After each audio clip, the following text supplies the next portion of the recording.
안녕하세요. 저는 천안에 사는 50대 여성이에요.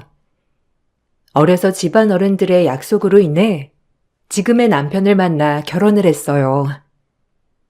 그때 당시엔 어른들의 말이 법인 줄 알고 따랐어요. 뭐 한눈에 봐도 나쁘지 않은 상대였습니다.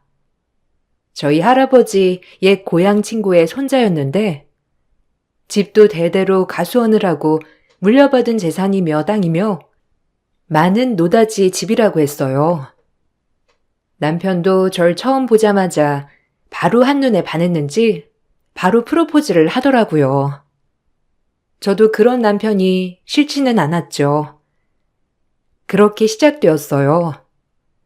결혼이란 다 똑같은 거지라고 생각하며 어른들의 말을 순순히 따르고 결혼을 했어요. 사실 그 시점에 아버지가 많이 아프시기도 했고 얼른 하나뿐인 딸이 결혼하는 걸 보고 싶어 하기도 했거든요. 저 역시 얼굴도 준수하고 키도 크고 훤칠한 남편을 보자마자 얼마나 좋던지 아직도 그때가 생생한 기억이 있어요. 나름 저도 유복하게 자라온 환경이라 살림은 전혀 하지 못하는 상태였죠. 아무것도 몰라서 어떻게 밥은 먹고 살래? 시집은 보낸다마는 엄마는 진짜 이것저것 다 걱정이다. 시어른도 계실 텐데. 다 가서 배우면 되지. 엄마도 시집 오기 전에 아무것도 몰랐다며. 근데 지금은 잘하잖아. 나도 그렇게 될 거야. 걱정 마. 그래, 그럼 다행이지. 아무쪼록 시어른들 말 잘 듣고 집안에 큰 소란 안 나게 네가 처신을 잘해야 한다. 알겠지? 당연하지. 나만 믿어. 그나저나 엄마는 나 없으면 무슨 낙으로 사나? 안 그래? 내가 종종 놀러 올 테니까 걱정 붙들어 매. 하나뿐인 딸을 시집 보내는 엄마의 마음이 한편으론 홀가분하면서도 무거우리란 것도 전 잘 알고 있었죠.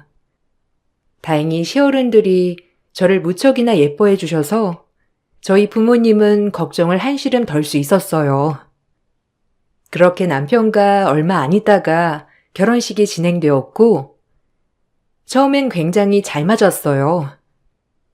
하지만 남편은 굉장한 여성 편력이 있는 사람이었어요.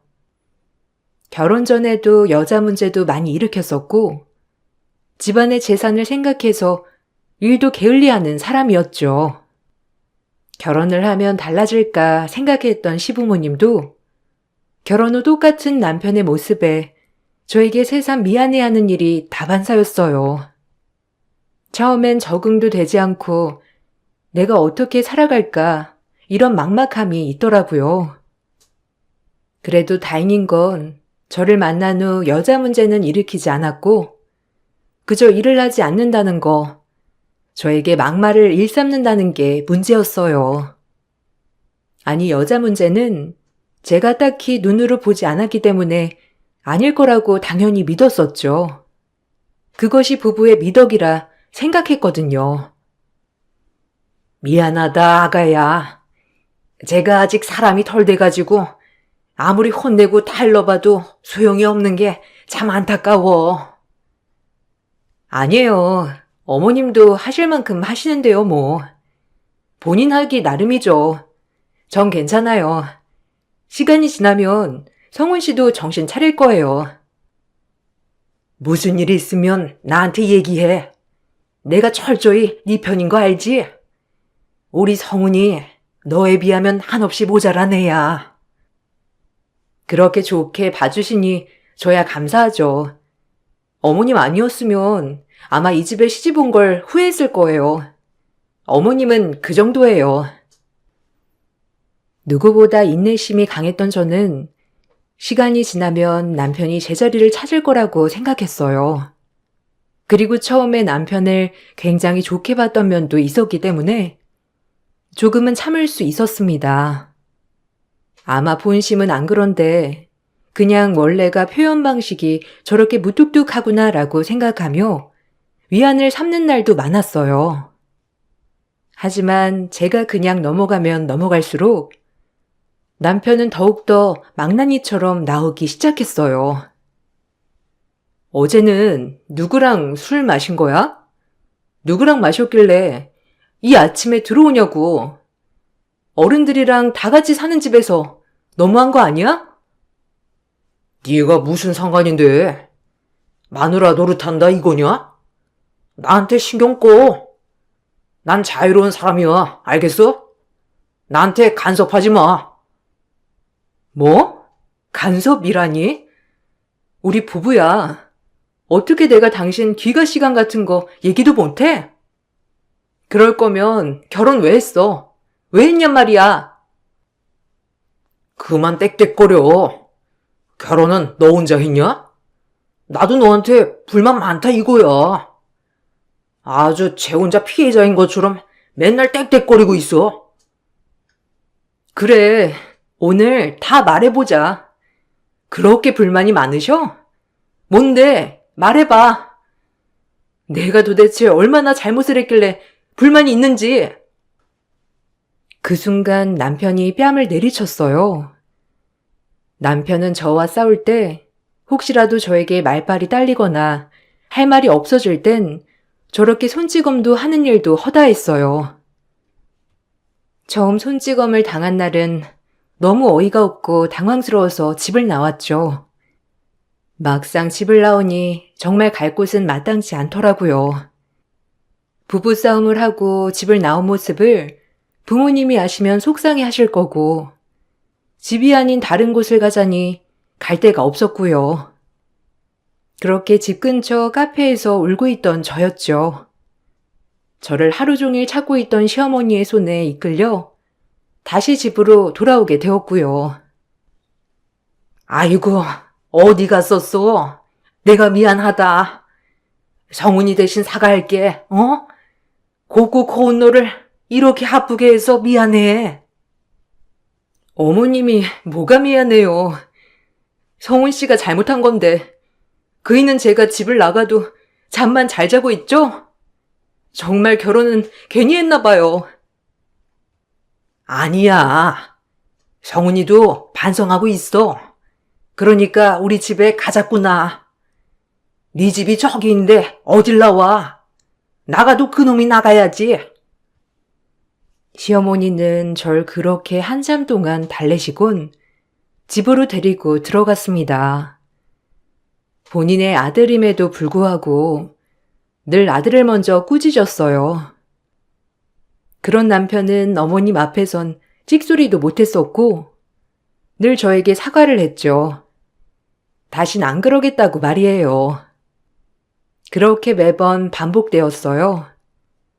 참 지금 생각해도 어머님에게 너무 고마운 나날이었어요. 어머님만이 저의 유일한 버팀목이 되어주셨거든요. 참 감사한 분이죠. 얘, 어디 여자를 때리니? 너 내가 그렇게 가르치더냐? 새아기, 괜찮니? 아휴, 내가 못 살아. 남의 집 귀한 딸 데려다가 이게 지금 무슨 짓이야? 그럴 거면 나가 죽어 이 녀석아. 지형 세 발의 피도 못 따라가는 놈 같으니라고. 어휴, 망신스러워. 죄송해요. 여보, 미안해. 내가 잠깐 미쳤었나 봐. 술을 너무 많이 먹어서 다신 안 그럴게. 그러니까 한 번만 용서해줘, 어? 다시 한번 이 집에서 이런 일이 일어나면 네가 쫓겨날 줄 알아. 무일푼으로, 알겠어? 새아기 털끝 하나라도 건드려봐라. 어디 망신스러워서 남자가 힘쓸 데가 없어 여자를 때려? 어휴, 창피하다 정말. 아무짝에도 쓸모없는 놈 같으니라고. 항상 부부싸움에 있어서는 시부모님은 오로지 제 편이었기 때문에 남편과 싸움이 날 때면 시어머니는 남편을 나무라셨죠. 남의 집 귀한 딸 인생 망친다고 말이에요. 그리고 남편에겐 하나뿐인 형이 하나 있었는데 형은 남편과는 정반대로 정말 완벽한 사람이었어요. 다정하기도 하고 부모님에게 효자에 공부도 잘해 의사가 되었거든요. 시부모님의 낙이었죠. 아마 어렸을 때부터 형과 비교되는 남편은 아예 부모님 기대를 저버리자라고 생각한 것 같기도 했어요. 그 정도로 비교가 됐으니까요. 미안해요, 재수씨. 저희 집에 와서 고생만 시키는 것 같네요. 저놈이 철이 없어서 재수씨한테 걱정거리만 안겨드리는 것 같아요. 아니에요. 그래도 온 가족이 이렇게 제 편에 서서 말씀해 주셔서 전 더 든든한걸요. 성훈 씨도 시간이 지나면 괜찮아지겠죠. 곧 있으면 제가 외국에 가야 하는데 마음이 안 편하네요. 어머니도 재수씨 걱정 많이 하시고 힘내세요, 재수씨. 이렇게 제 자신을 위로하고 살았죠. 다행히 시댁 식구들 모두 정말 좋으신 분이었기 때문에 가능한 일이었어요. 과거로 돌아간다면 남편이랑은 절대 다시 만나긴 싫다가도 시댁 식구들은 또다시 만나고 싶을 정도였으니까요. 그렇게 이 삶에 익숙해질 때쯤 전 아이를 가졌어요. 남편과 쏙 빼닮은 아들이었죠. 처음 아이를 가지고 아이를 낳았을 때 남편도 얼마나 좋아하던지. 철없던 남편도 이제 아이 아빠가 되었으니 조금 더 가정적이 되려나 싶은 마음에 저조차도 기대되는 나날이었어요. 아, 이게 내 아이러니. 고맙다. 그리고 미안해. 내가 좋은 아빠가 되도록 노력할게. 그동안 많이 힘들었지? 미안하다. 알면 됐어. 우리 아들 보고 잘해줘. 그리고 이렇게 나한테 따뜻하게 말해줘서 고맙고 우리 다시 시작해보자. 알겠지? 그동안 내가 뭔 짓을 한 건지.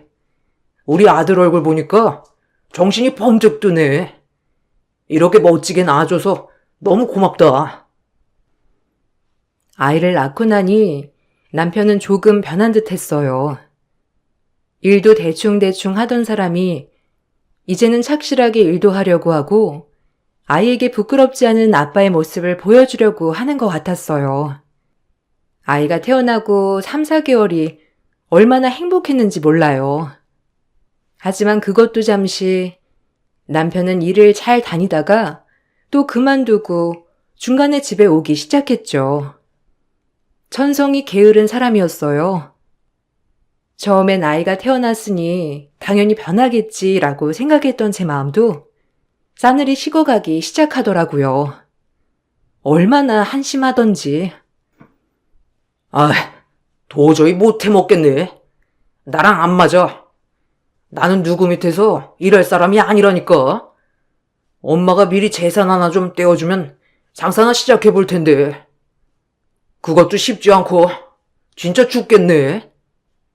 엄마가 당신 예뻐하시니까 당신이 말 좀 해보면 어때? 그래도 나도 나름 아빠인데 뭐 하나 번듯하게 꾸려나가야 하지 않겠어? 난 남 밑에서 일 못하는 스타일이야. 진짜 안 맞아.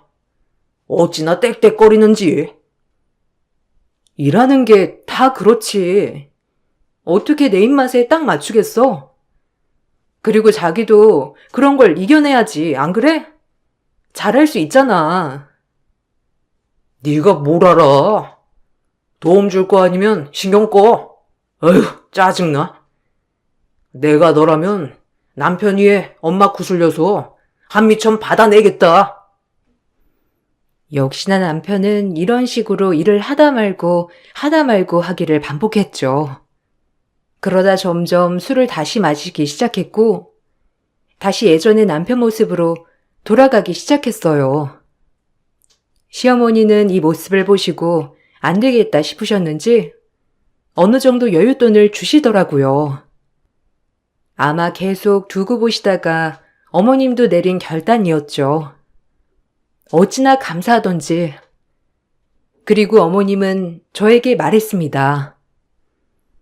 내가 너한테 해줄 건 없고 애비 정신 차리게 하려면 뭐 가게 하나 하고 싶다고 했지? 애비랑 잘 상의해서 해봐라. 네? 아니에요. 저희가 알아서 할게요. 다달이 생활비도 주시는데 가게 차릴 돈까지 어머님 넣어두세요. 정말 괜찮아요. 네 얼굴 봐서 주는 거야. 애비만 생각하면 절대 안 주지. 우리 손주랑 너 봐서 해주는 거다. 그러니까 가게 하나 해봐. 감사합니다. 그이가 참 좋아할 거예요. 그래도 자기 가게 하나 하는 게 소원이었으니까요. 어머니, 감사해요, 정말. 어머님은 저와 제 아들을 생각하여 가게 하나 낼 돈을 턱하니 주셨고, 전 이 돈을 받고 얼마나 죄송했는지 몰라요. 그렇게 남편에게 돈을 주니 남편은 입이 귀에 걸린 듯 다시 한번 열심히 해보겠다고 입이 닳도록 얘기했어요. 전 속는 셈 치고 이번에도 남편을 믿어보기로 했습니다. 그렇게 남편은 휴대폰 대리점을 하나 내고 그렇게 원하던 사장이 되었어요. 이제 본인 가게를 차렸으니 더욱더 아빠의 모습, 가장의 모습이 되기만을 간절히 바랬습니다. 그게 저의 소망이었거든요. 거봐. 엄마가 나는 안 믿어도 너 얼굴 보고 주신다고 했잖아. 고맙다. 네가 나한테 도움되는 날도 있네. 안 그래? 어이구, 열심히나 해. 어머님 실망시키지 말고 그렇게 원하던 자기 가게 만들었으니 정말 이악 물고 해야 해. 알겠지? 당연하지. 내가 남 밑에서 일하는 게 안 맞는 거지. 내가 운영하면 또 얼마나 잘하는데. 걱정 말고 넌 내조나 잘해. 저도 아이를 낳은 지 얼마 되진 않았지만 남편을 도와 휴대폰 매장을 도와주었어요. 처음엔 참 바쁘게도 지냈고 장사도 제법 잘 되어 시부모님을 볼 면목도 생겼죠. 시부모님도 이제서야 둘째 내가 잘 풀린다며 얼마나 좋아하셨는지. 남편도 점점 가게가 잘 되자 본인도 어깨가 으쓱한지 참 좋아하더라고요. 저 역시도 그런 남편을 보는 게 참 좋기도 했고요. 그네도 외국으로 무슨 교환교수인가 해서 갔는데 그나마 둘째 너네가 이렇게 자리를 잡으니까 다행이다. 그러게요. 아주버님 없으면 어머님 얼마나 적적하실까 했는데 그나마 태용 아빠가 이제 좀 열심히 해서 다행이에요. 뭐 큰애야. 내가 어렸을 때부터 걱정도 안 했어. 얌전하고 공부도 잘하고 내가 잘못이지. 둘째는 내 아픈 손가락이야. 내가 어려서 너무 혼을 많이 내서 그런 것 같기도 하고 다 내가 죄인이지. 에휴, 너한테도 미안하다. 저런 애를. 그렇죠. 어머님 마음이 오죽하셨겠어요. 제가 옆에서 뒷바라지 잘할 테니 어머님도 한시름 놓으세요. 아셨죠? 제가 태용 아빠 더 열심히 하는 거 도와줄게요. 그러니까 어머님은 이제 걱정 붙들어 매시고 어머님 건강만 살피세요. 그렇게 점차 저희 집도 이제서야 자리를 잡아가는 듯해 보였어요. 하지만 불행은 예고 없이 다가온다고 하죠. 저희에게도 그런 불행이 서서히 다가오고 있었습니다. 언제나 건강하시던 갑작스러운 시아버지의 죽음, 그리고 그 충격으로 인해 시어머니가 몸져 누우시게 된 거예요. 그러면서 제가 어머님을 돌봐드리기 시작했죠. 제가 어머님을 돌봐드리기 시작하자 남편은 일손이 부족하다며 가게 직원을 구해서 쓰기 시작했어요. 저도 이 부분은 동의하기도 했고요. 모쪼록 어머님이 빨리 쾌차하시고 남편도 지금 하는 일을 더 열심히 해서 잘 되기만을 집에서 바라고 바랬습니다. 어머님을 케어하는 것은 고된 일이었지만 평생 어머님이 주신 사랑이 너무 컸었기에 이 정도쯤은 아무것도 아닌 거라고 생각했어요. 당연히 해야 할 도리라고 말이죠. 힘들겠다. 나 때문에 내가 거동이 이렇게 갑자기 불편하게 되니까 너한테 체면이 안 서. 평생 우리 집에 시집와서 고생이랑 고생은 다 했으면서 이제 나까지 너한테 짐이 되는구나. 정말 미안해. 내가 빨리 죽어야 네 마음이 편할 텐데. 아휴, 그런 말 마세요. 어머님이 그렇게 말씀하시면 저 정말 속상해요. 어머님이 제 옆에서 든든히 있어주시니까 제가 버티는 거죠. 어머님을 위해 전 정말 뭐든지 다 했어요. 워낙 어머님이 주신 사랑이 고귀한 걸 알았기에 이 역시 당연하다고 생각했고요. 어머님은 점차 더 불편하게 되어 제가 분유 수발까지 들게 되는 날도 허다했죠. 하지만 다 견딜 수 있었어요.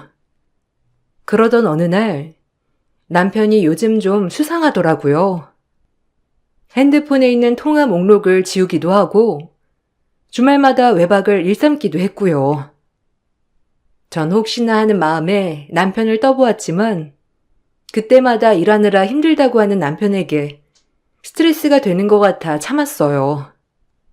하지만 아들로 인해 남편의 수상한 행각은 들통이 나버렸어요. 얼마나 어이가 없던지. 그 바람에 아들을 이용했다는 것도 화가 났죠.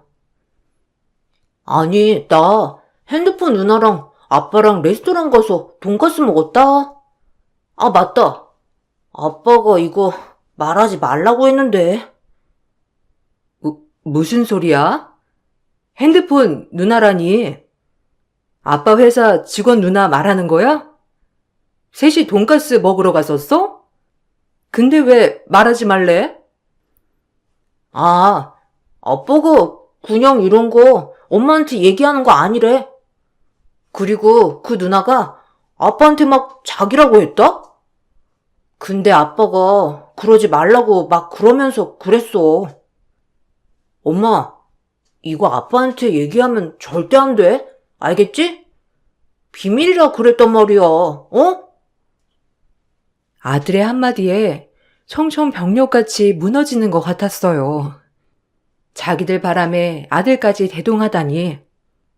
그리고 아들의 입막음을 시도하려고 했다는 것 자체도 너무 화가 났어요.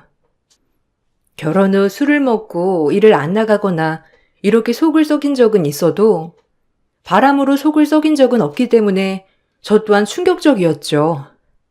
그 말을 듣고 시어머니를 간병하는데 눈물이 펑펑 쏟아지는 거 아니겠어요? 아니, 왜 울어? 무슨 일 있냐? 혹시 성은이가 뭐 잘못한 거야 또? 아유, 이놈의 새끼. 내가 그렇게 누누이 말했는데. 어머님, 저 진짜 어쩌면 좋아요? 성훈 씨, 이제 바람도 피워요. 대리점 직원이라는데 어쩌면 좋아요? 저 어떡할까요? 아유, 진짜 못 살아. 아주 가지가지 하는구나. 울지 마라. 내가 미안해. 내가 이놈 가만 안 둘 거야. 그러니까 울지 마. 어머님은 저에게 미안해하시며 달래주셨죠. 하지만 전 그럼에도 마음이 아파 잠도 이루지 못했어요.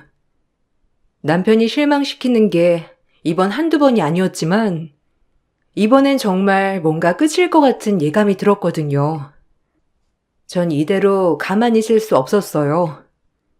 이것들을 지켜만 보고 있을 순 없었거든요.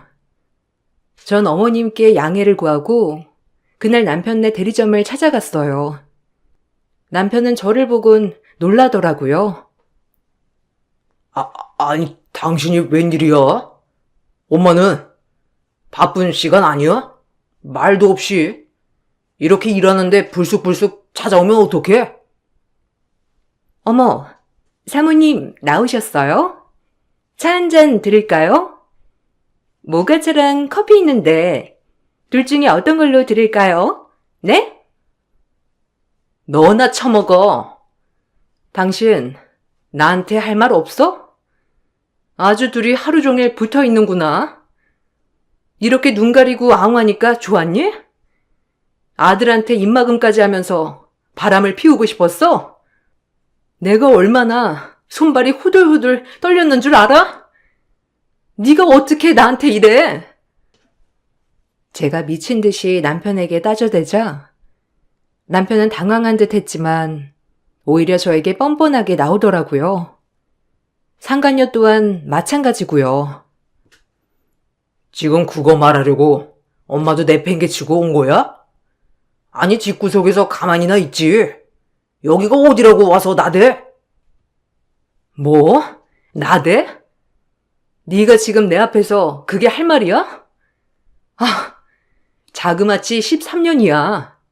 너랑 결혼하고 언제 한번 나 행복하게 해준 적 있니? 어머, 사모님, 은근 로맨스 바라는구나. 부부는 그냥 부부죠. 뭘 그런 걸 바래요? 어차피 사모님도 그 어머님이 주신 돈으로 편하게 사시는 거 아니에요? 이혼당하면 뭐하고 살려고 그래요? 그러니까 그냥 집에서 처박혀 있으세요. 상간녀의 말이 떨어지기가 무섭게 전 상간녀의 머리채를 휘어잡고 흔들어 댔죠.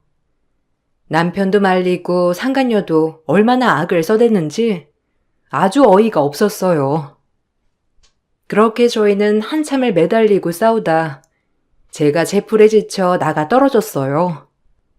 남편은 다신 가게에 찾아오지 말라고 으름장을 내보았고 집에 가서 얘기하자며 저를 가게에서 내쫓았어요.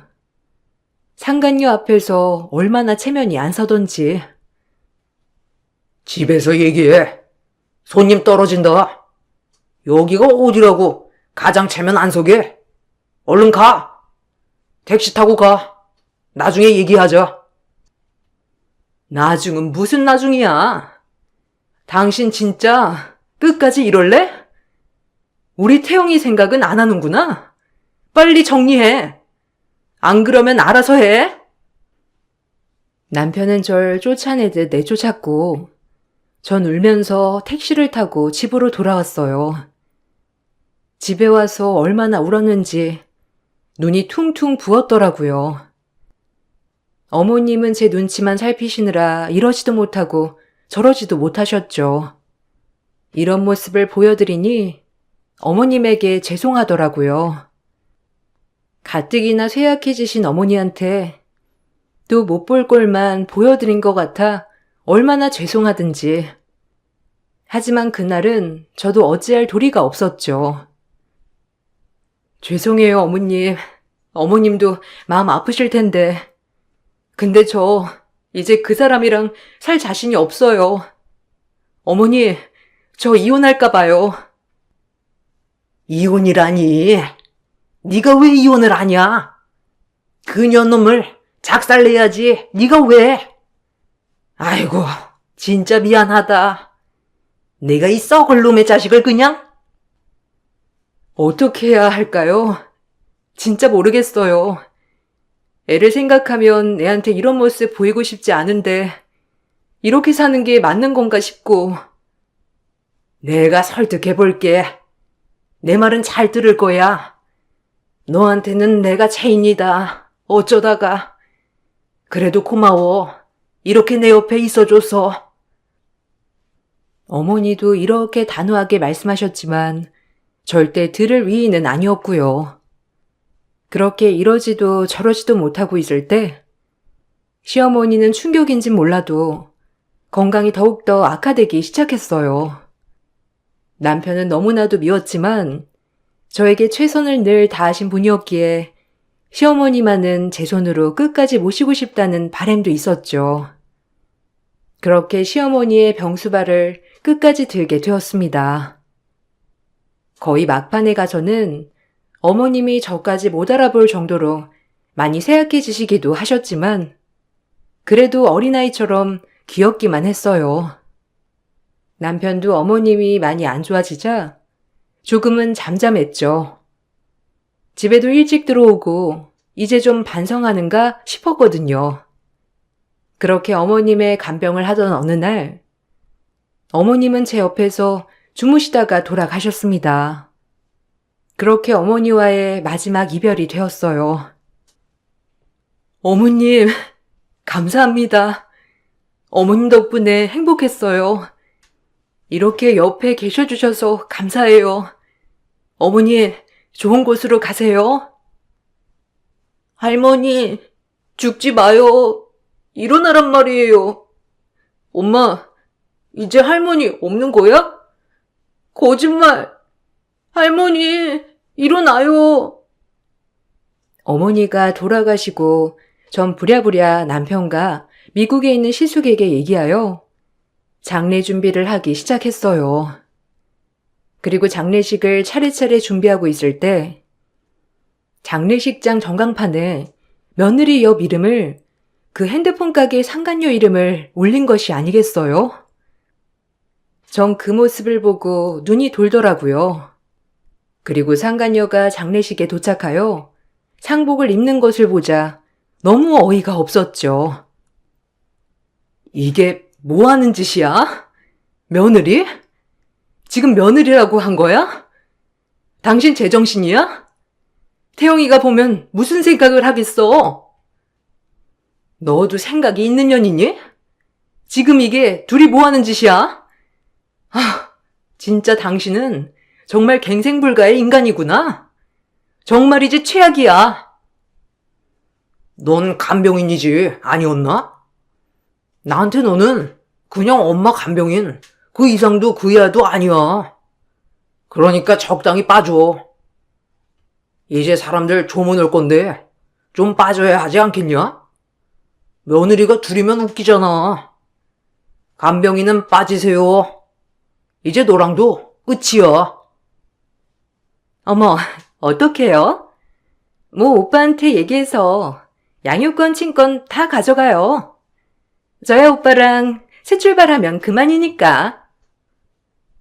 그래, 다 가져가.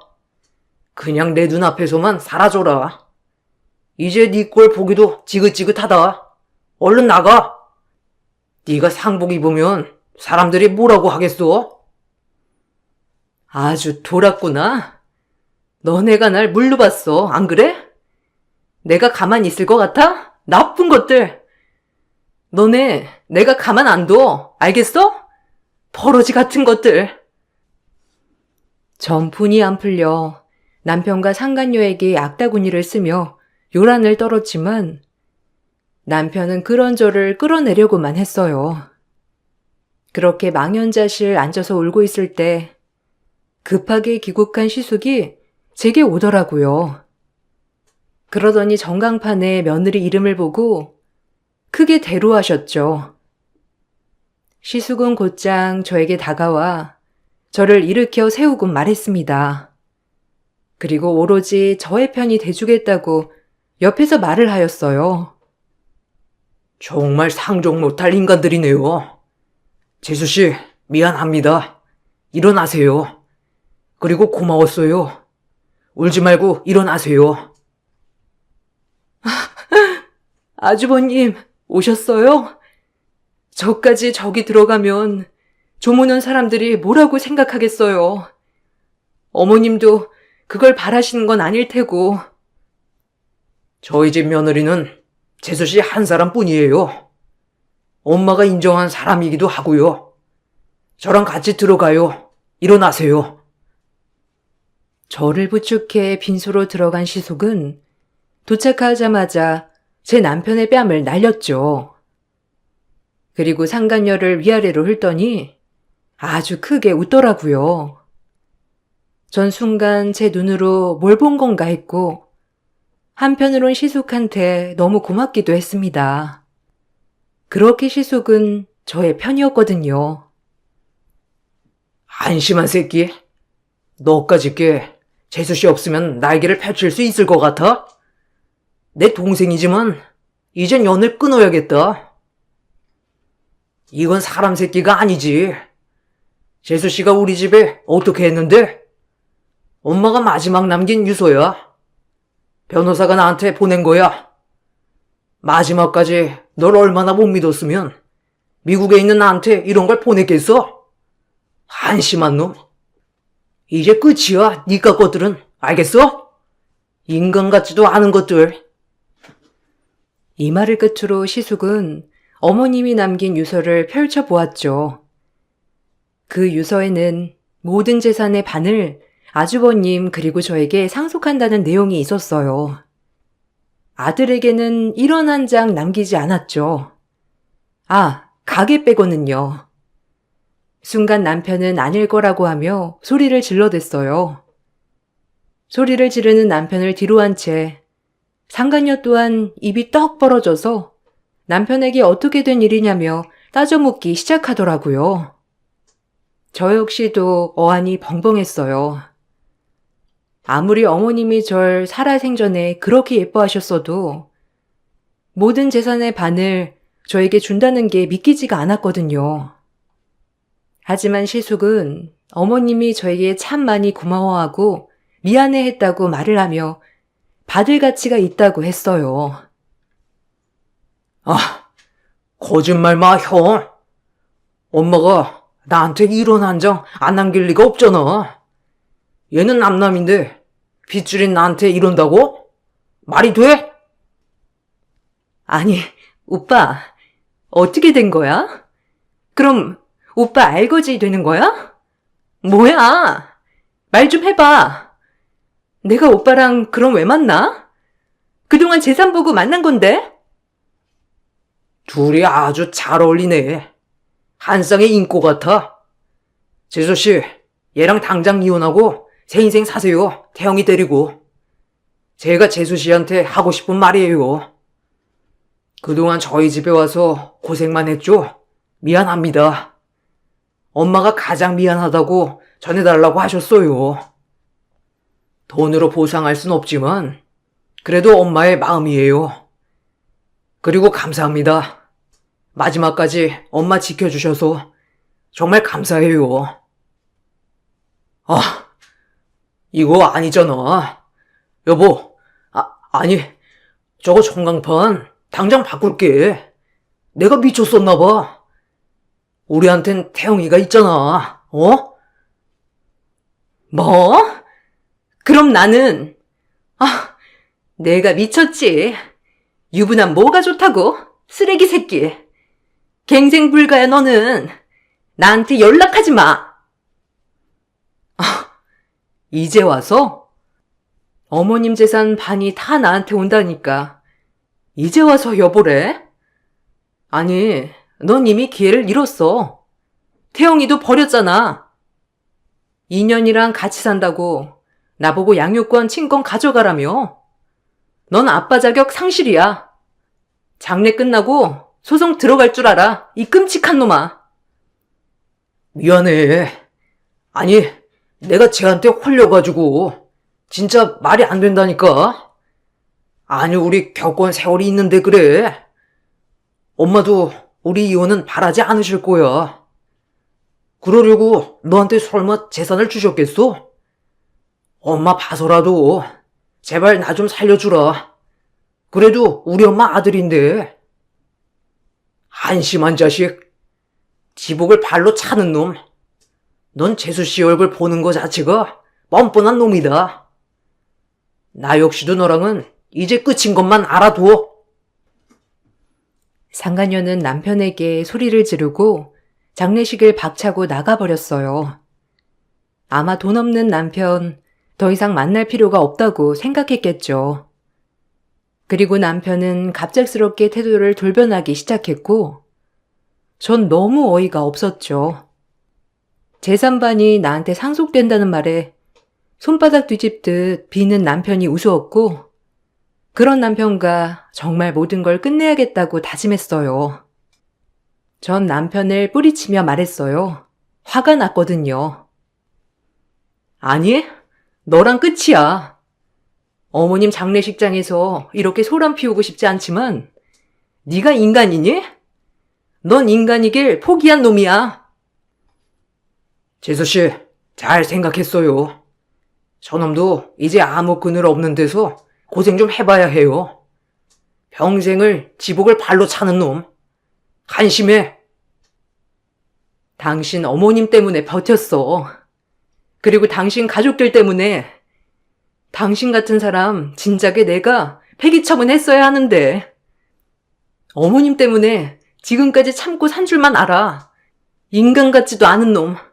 아비 될 자격도 없는 놈. 네 입에서 이제 내 이름 부르지도 마. 그렇게 소란스럽던 장례식이 끝이 났고 전 남편에게 소장을 보내 이혼을 준비했습니다. 정말 고맙게도 시숙은 제 친오빠처럼 절 살뜰히 챙겨주었고 돌아가신 어머님을 생각하면 이 결정이 옳은 건가 싶었지만 시숙은 이제 제 행복만을 어머님이 바라실 거라고 안심을 시켜주었어요. 그렇게 남편과 이혼을 했습니다. 끝까지 이혼을 해주지 않으려고 했던 남편은 변호사 선임을 통해 결국 이혼을 해주었죠. 전 양육권, 친권 모두 제가 갖게 되었어요. 그리고 아들과 단둘이 새 인생을 시작했어요. 중간에 남편이 재산을 조금이라도 가져오겠다며 소송을 걸겠다고 으름장을 놓았지만 시숙께서 본인과도 절연하고 싶으면 그렇게 하라고 말씀을 해주시고 남편을 설득했죠. 이제라도 저와 아들이 새 삶을 살 수 있게 도와주자면서 말이에요. 얼마나 고마운지 몰라요. 시숙은 돌아가신 어머님의 심성을 그대로 물려받은 분이었어요. 남편은 본인의 아들 때문인지 정말 하나밖에 없는 형까지 잃을까봐 무서운 두려움 때문인지 더 이상의 말은 없었습니다. 그리고 전 아이와 둘이 독립을 하고 이혼을 했기 때문에 면접 때만 남편을 보여주었지만 아이가 크자 아빠를 별로 보고 싶어 하지 않아 아빠와는 서서히 멀어졌고요. 다행히도 한부모 가정임에도 불구하고 아들은 정말 잘 자라주어 지금 Y대학교 생명공학과 입학을 앞두고 있습니다. 그리고 전 시어머니가 남겨주신 재산을 잘 분배해 재테크도 열심히 하고 있고 어렵지 않은 생활을 하며 살고 있죠. 참 감사한 마음이 들어요. 시숙과 아들은 종종 연락도 하고 지내기도 하고요. 저희 시숙도 저에겐 감사한 사람이죠. 남편 때문에 만나게 된 인연들이지만 저한텐 그 누구보다도 값진 인연들이 되었네요. 여러분들도 지금 맺은 소중한 인연 놓치지 마시고 행복하시길 빌게요. 그럼 글을 마치겠습니다. 읽어주셔서 감사드려요. 안녕하세요. 저는 새로운 인생을 시작하기 위해 준비 중인 40대 초반 여자입니다. 얼마 전에 자존심의 끝판왕인 형님이 저희 집에 찾아왔어요. 딱 봐도 무슨 말을 하실지 충분히 알고 있었기 때문에 얼굴을 마주하고 싶지 않았지만 갑자기 제 앞에 무릎을 꿇고 손이 발이 되도록 빌며 용서를 구했습니다.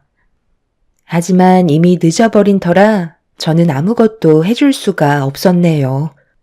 8년 전에 남편과 결혼을 하면서부터 달라진 제 삶에서 다른 건 다 괜찮았는데 한 가지 문제가 있었어요.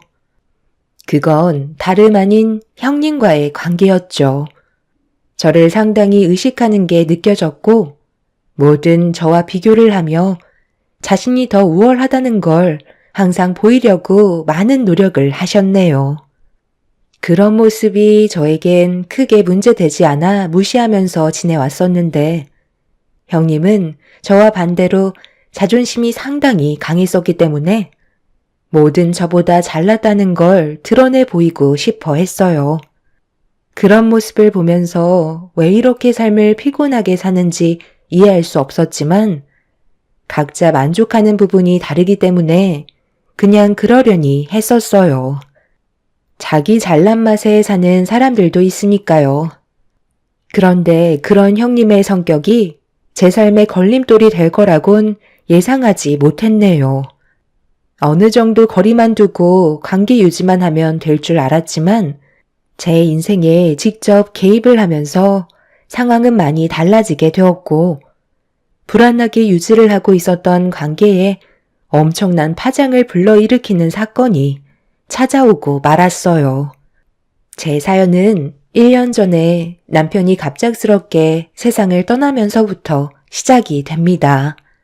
평생 함께할 거라 생각했었던 남편이 잠깐 볼일을 보러 나갔다가 중앙선을 침범한 차량 한 대가 제어를 하지 못하고 다른 차들과 부딪히지 않으려 피하다가 인도를 덮치면서 저희 남편과 충돌을 하게 되는 사건이 있었죠. 그때의 사고 소식을 들었을 땐 모든 게 한순간에 무너지는 순간이었죠. 결혼 생활한 지 10년도 채우지 못한 채 저를 떠나가 버린 남편이 너무 원망스러웠고 장례식장에서 실신할 정도로 오열을 하고 말았습니다. 그런데 이런 와중에 형님의 한마디가 저를 놀라게 만들었어요. 사람 인생 한 치 앞도 모른다지만 이렇게 갈 줄 누가 알았겠어? 동서가 많이 힘들겠지만 현실이 바뀌진 않잖아. 받아들이고 새 출발해야지. 세상엔 얼린 게 남자인데 아픔은 잠깐이고 금방 잊히기 마련이야. 혹시 알아? 더 좋은 남자 만나서 지금보다 행복하게 살아갈 수 있을지도 모르잖아? 지금 그게 이 사람 영정사진 앞에서 할 말이에요? 쓸데없는 말씀하실 거면 그만 돌아가 주세요. 형님이랑 말싸움 하기도 싫고 그럴 만한 기운도 없어요. 이게 다 동서가 걱정돼서 그러는 거지. 지금 그렇게 흘리는 눈물 아무 소용 없다. 기력만 떨어지는 쓸데없는 행동일 뿐이야. 눈물 흘리면서 오열할 시간에 최대한 빨리 훌훌 털어버리고 앞으로 어떻게 살아야 할지 고민부터 해봐야 하지 않겠어? 돈 많고 좋은 남자 만날 계획을 가지던지 아니면 괜찮은 직장 알아봐서 하루빨리 취업이라도 해야 애라도 안 굶길 거 아니야. 의지할 곳이라곤 시댁 집안밖에 없다지만 서방님이 떠난 마당에 그게 다 무슨 소용이야? 동서는 부모님도 두 분 다 일찍 돌아가셔서 외롭게 자라와 놓고 또 그 길을 밟아 나가려는 건 아니지? 애도 생각해야지. 이제 5살밖에 안 됐는데 아빠 없는 아이 만들 거야? 최대한 어렸을 때 아빠를 만들어줘야 커서도 크게 문제가 안 생기는 거라고. 인생살이가 불쌍하니까 이런 조언 해주는 거지? 나는 뭐 동수한테 관심 주고 싶은 줄 알아? 원래 삼류 인생이라는 게 그래. 아무리 발버둥 치고 좋은 삶을 살려고 노력을 해봤자 절대 벗어날 수 없는 한 가지 문제가 있거든. 그게 바로 자신이 지금까지 살아온 환경 때문에 그런 거야. 그래서 삼류 인생을 살아가는 사람들이 빠져나오지 못하고 그 자리를 계속 맴도는 이유 중에 하나지. 안 좋은 것들을 전부 다 물려받고 살아오는데 자신의 삶이 어떻게 바뀌겠어? 흙수저가 금수저의 삶을 살 수는 없는 거잖아. 동서도 지금의 인생을 바꾸려면 방법은 딱 하나뿐이야. 돈 많은 남자를 만나면 돼. 그것 말고는 방법이 없어. 서방님한테 너무 죄책감 가지지 마. 산 사람은 일단 동아줄이라도 잡아야 될 거 아니야? 그만하시라니까요. 제 인생 제가 알아서 하는데 뭘 그렇게 참견하세요? 형님한테 그런 말까지 들을 정도로 앞이 캄캄하지는 않거든요. 그러는 형님은 뭐가 그렇게 잘나셨는데요? 장사하시는 거 돈벌이도 안 되셔서 맨날 전전긍긍 되시고 중내산에 하시면서 하루에도 수십 번씩 아주버님이랑 싸우시잖아요. 오히려 저희보다 더 불행한 삶을 살고 계시면서 저보고 삼류 인생이라고요? 제가 봤을 때 형님이 더 삼류 인생에서 빠져나오지 못해 발버둥 치시는 것 같으신데요. 장례식장에 뒤늦게 나타난 형님은 저를 위로해 주려고 온 게 아닌 제 속을 더 긁으려고 온 건지 상처되는 말을 계속해서 늘어놓고 있었습니다. 참다 못한 저는 결국 장례식장에서 감정을 터뜨리게 되었고 형님과 몸싸움이 벌어질 정도로 격해지고 말았네요. 시부모님과 아주버님이 형님과 저와의 싸움을 말리기 시작했고 그렇게 한바탕 난리가 난 뒤에야 형님은 장례식장을 나갔어요. 그리고 그날 이후 형님과 마주치는 상황들을 피했고 앞으로 어떻게 살아가야 할지 깊은 고민을 하게 되었습니다. 시모는 저와 제 아이가 곁에 함께 있어주길 바라셨지만 그렇게 된다면 형님과의 마찰이 지속적으로 생기게 될 것 같아 쉽게 결정을 내리지 못하고 있었습니다. 다른 날도 아니고 장례식장에서 그 난리를 쳤으니 형님의 얼굴을 안 보는 건 너무 당연했던 거고 시부모님께선 이런 관계를 풀어주려고 중간에서 많은 노력을 하셨습니다. 하지만 달라지는 건 아무것도 없었고 서로가 가지고 있던 안 좋은 감정의 골은 날이 갈수록 깊어져만 가고 있었습니다. 그런데 어느 날 시모가 저녁에 잠깐 얼굴이나 좀 보자고 시댁으로 부르셨어요. 아이를 데리고 찾아뵈니 시부모님이 주방에서 정신없이 음식 준비를 하고 계셨습니다. 저도 많이 힘들지만 시부모님께서도 아들을 잃은 슬픔에 정말 많이 힘드실 텐데도 저를 위해 음식을 준비해 주시는 모습에 너무 큰 감동을 받았고 너무 죄송스러운 마음에 그 자리에서 눈물을 흘리고 말았어요. 시부모님께서는 뒤늦게 제가 온 걸 아시곤 반갑게 맞아주시면서 자리에 앉혀주신 뒤 맛있는 음식을 내어주셨습니다. 시모는 제가 좋아하는 음식들 위주로 해주셨고 그간 남편이 곁에 없어 우울했던 날들이 어느 정도 위로를 받을 수 있었네요. 그런데 잠시 뒤 거실에서 들려오는 목소리에 제 감정은 다시 날카로워지고 말았습니다. 어머, 동서도 와 있었네? 음식을 보니까 이제 막 온 거야? 안 올 것처럼 행동하더니만. 결국 의지할 곳이 없어서 다시 들어온 거야? 요즘 뭐 하면서 지내? 오늘은 조용히 있다가 가고 싶은데요. 아버님, 어머님 뵈러 온 거지. 형님 얼굴 보러 온 거 아니거든요. 형님이랑 제가 서로 웃으면서 얼굴 마주할 사이는 아니잖아요. 그만들 하고 너도 일단 자리에 앉아서 밥부터 먹어라. 큰며느리는 오늘 웬만하면 최대한 조용히 넘어가고 힘들게 만든 자리인데 고생한 시애미를 봐서라도 최대한 좋은 방향 쪽으로 만들어가야 하지 않겠니? 작은 며느리한테는 미리 말 안 해서 미안하다. 하지만 이렇게 하지 않으면 아무것도 해결될 것 같지 않아서 최대한 신중하게 내린 결정이니 오늘만큼은 서로가 느끼고 있는 오해 감정들을 풀고 다시 예전으로 돌아가면 좋을 것 같다. 어머님, 저는 잘못한 게 하나도 없어요. 제가 틀린 말 한 건 아니잖아요? 현실적으로 생각을 좀 해보세요. 서방님이 세상을 떠났는데 동서가 여기 남아 있어봤자 뭐 하겠어요? 아버님, 어머님 수발 들면서 남은 인생 과부로 살아갈 수는 없는 거잖아요. 그래서 장례식장 때 앞으로의 인생길에 대해 조언을 좀 해준 것뿐인데 동서가 민감하게 대응을 한 것뿐이라고요. 제가 잘못을 했으면 인정을 했겠죠. 같은 여자로서 충고를 한 것뿐인데 뭐가 잘못됐다는 거죠?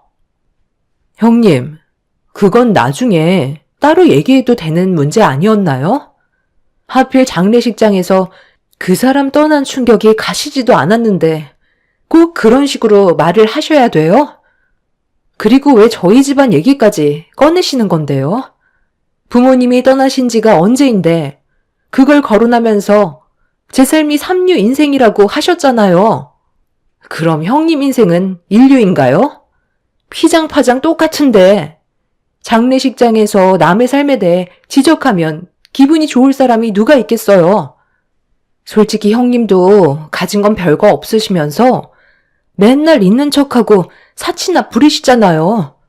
아주버님께서 그이가 있을 때 저희 집에 자주 놀러 오셨는데 형님에 대한 불만이 아주 상당했었던 거 아세요? 힘들게 벌은 돈 분위기 타면 물 쓰듯이 쓴다고, 모아놓은 돈도 없어서 나중에 큰 돈 들어갈 때 엄청 애먹는다고, 형님과 함께 살아가는 게 너무 힘들다고 했었어요. 그리고 어머님, 아무리 관계 회복도 좋긴 하지만 형님이 저에게 무엇을 잘못했는지 전혀 인지를 하지 못하고 있는데 이런 자리가 무슨 의미가 있겠어요? 억지로 받는 사과는 저도 싫어요.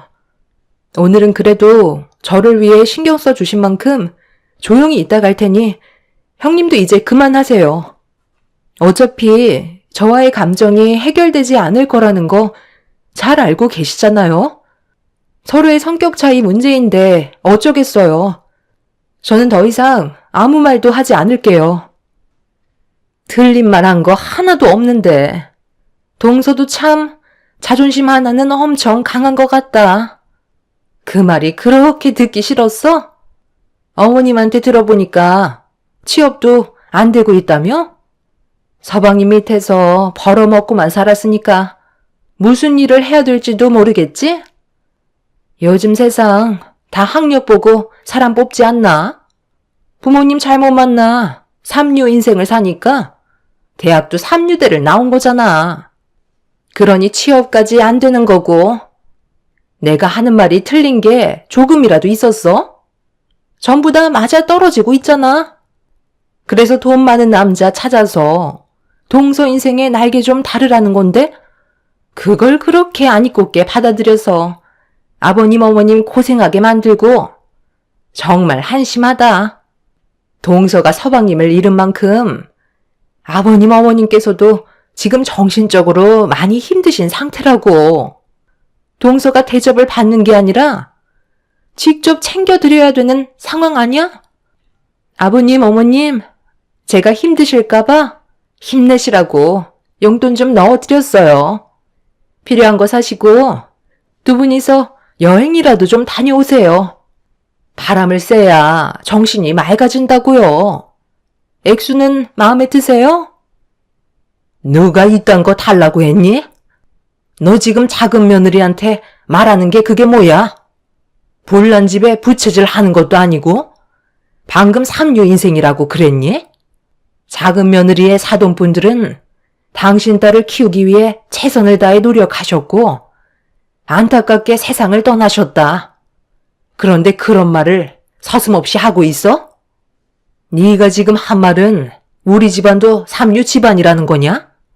내 아들이 작은 며느리와 똑같은 대학을 나왔는데 그럼 세상을 떠난 내 아들도 삼류 대학에 삼류 인생을 산 거나 마찬가지네. 그런 인생을 살아온 남자를 만나서 작은 며느리가 불행해진 거니까 돈 많은 남자를 찾아 떠나라는 거잖아. 이런 망할 X를 봤나? 넌 그 입이 문제야. 이런 돈 필요 없으니까 당장 가져가고 내 눈앞에서 썩 사라져라. 어른이 가만히 있는데 네가 뭔데 작은 며느리한테 이래라 저래라야? 시모는 화가 머리끝까지 올라오셨고 흥분을 가라앉히지 못하시자 형님은 자리에서 급하게 일어나 돈봉투를 챙긴 뒤 집 밖으로 도망을 쳤습니다. 형님의 발언은 확실히 문제가 있었고 그날 이후 두 번 다시 형님과의 교류를 만들지 않으셨어요. 아주버님만 따로 부르셨지 형님은 시댁 집안의 며느리에서 아예 배제를 시키셨네요. 그런 생활이 계속해서 지속이 되면서 형님도 점점 불만이 생기기 시작했는지 시숙에게 히스테리를 부린다며 괴로워하고 있었습니다. 그러다 결국 형님도 그동안 말하지 않았던 시부모님에 대한 불만이 터져 나왔고 형님만 빼고 온 가족이 시댁에 모였을 때 형님이 현관문을 박차며 들어왔네요. 정말 너무하신 거 아니에요? 제가 뭘 얼마나 잘못했다고 모임에서 아예 배제를 시키는 거예요? 그렇게 틀린 말 한 것도 아니잖아요. 시간 좀 지나면 불러주실 줄 알았는데 어떻게 아무런 말도 하지 않으세요? 평생 이렇게 살아가실 생각이신 거예요? 아버님, 어머님, 저한테 이러시면 나중에 후회하세요. 당신 왜 이렇게 술을 많이 마신 거야? 그러니까 내가 평소에도 최대한 입조심하라고 했잖아. 우리 부모님이 왜 이렇게까지 하시는 줄 모르는 거야? 조금이라도 잘못을 인정하고 당신이 한 잘못된 행동을 바로 잡는다면 충분히 좋아질 수 있는 건데 꼭 이런 식으로 안 좋게 끌고 가야 되겠어? 이제는 아예 막장으로 나가자는 거야, 뭐야? 더 안 좋은 상황을 만들고 싶지 않으면 당장 죄송하다고 사과드려. 그게 당신이 해야 될 일이야. 내 말이 무슨 뜻인지 알겠어?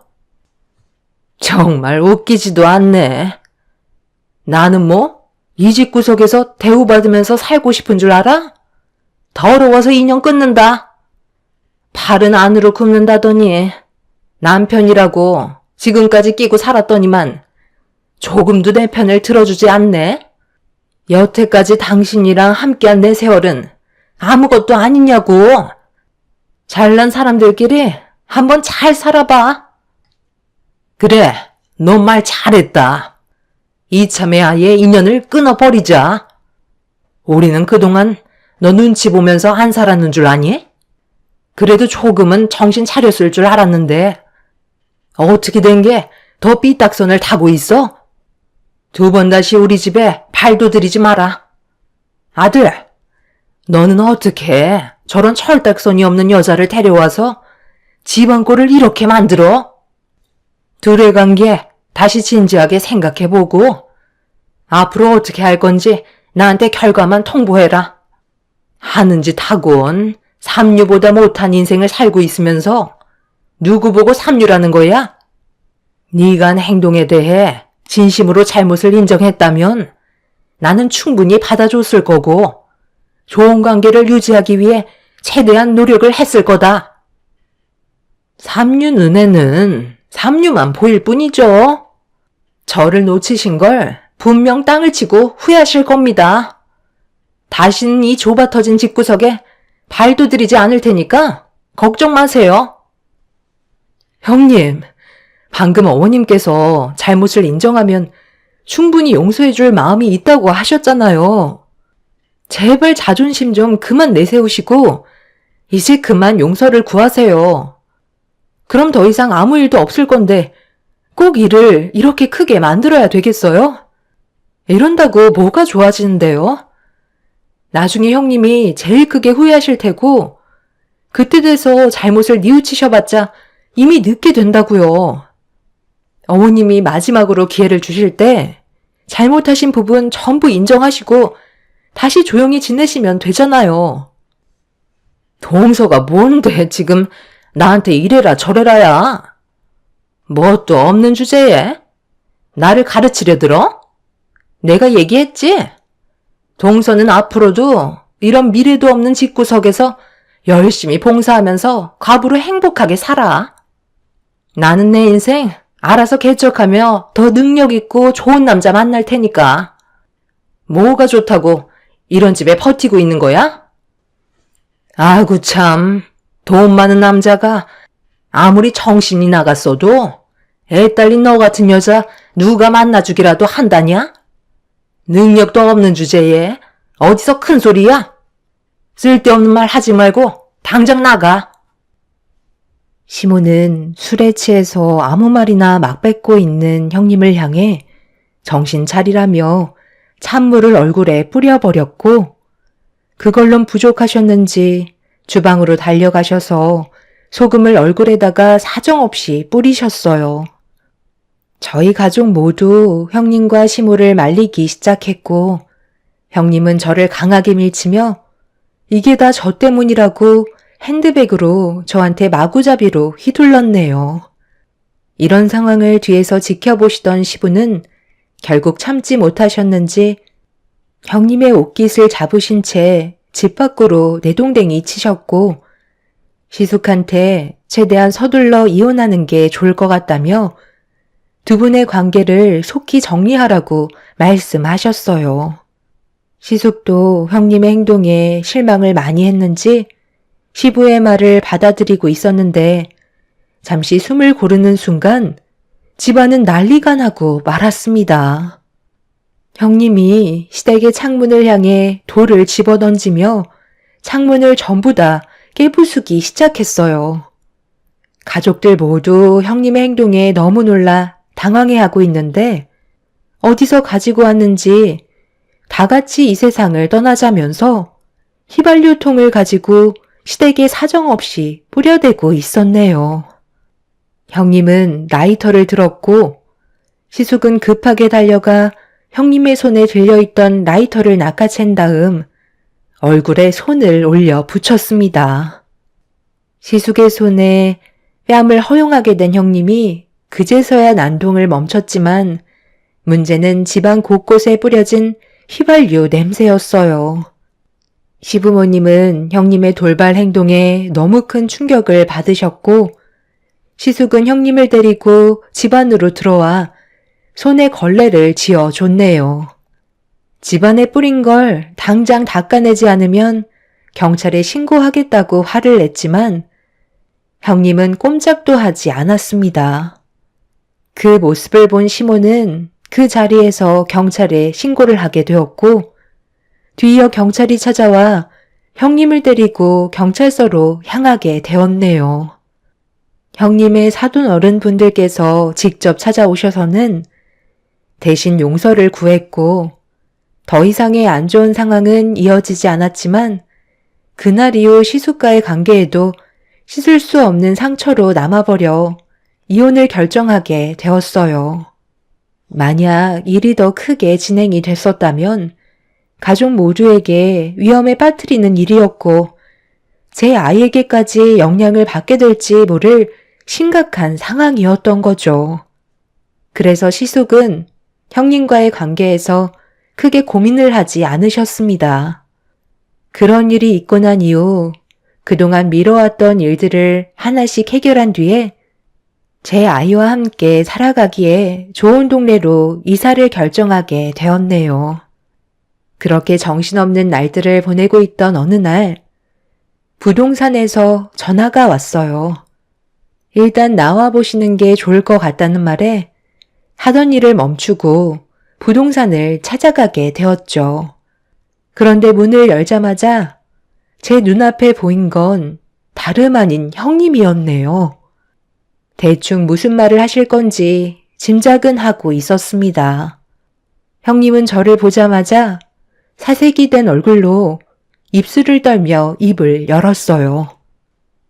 동서, 내가 방금 잘못 알아들은 것 같은데 상가 주인 이름이 김봉남으로 알고 있었거든? 그런데 그게 동서 이름이라고 이분이 설명해 주고 있는데 사실이야? 네, 맞는 사실이에요. 무슨 문제라도 있는 건가요? 개명전 이름인데 왜 그러시는데요?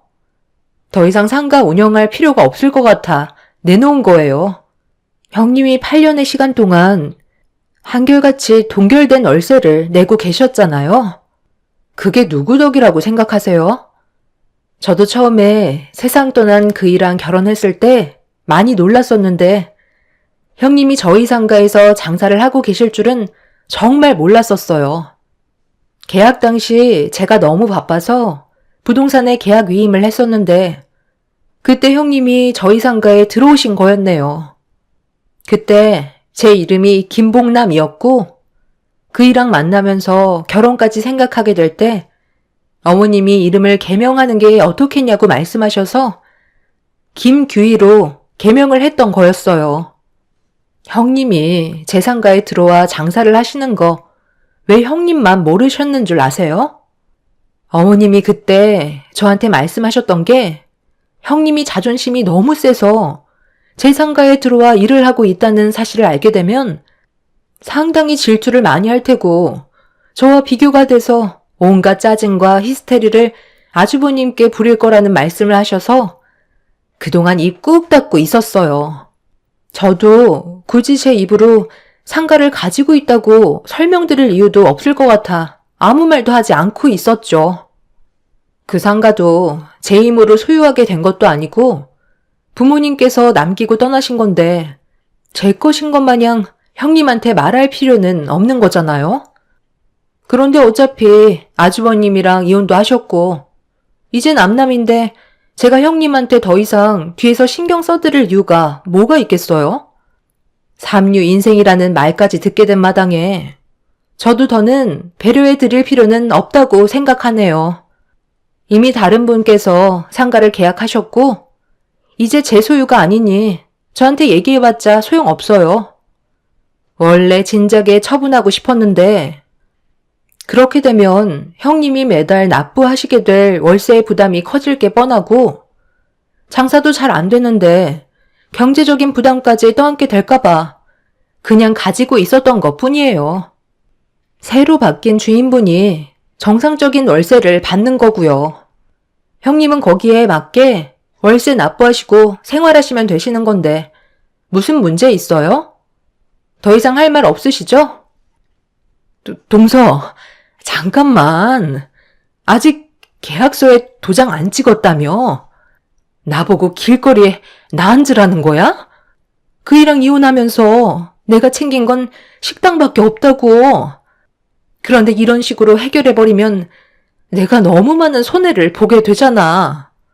나도 어느 정도는 먹고 살 방법을 만들려고 식당을 가져가겠다고 했는데 매일 풀칠할 정도만 벌고 있는 상태에서 월세를 올려버리면 나는 앞으로 살아가는 게 많이 어려워진다고.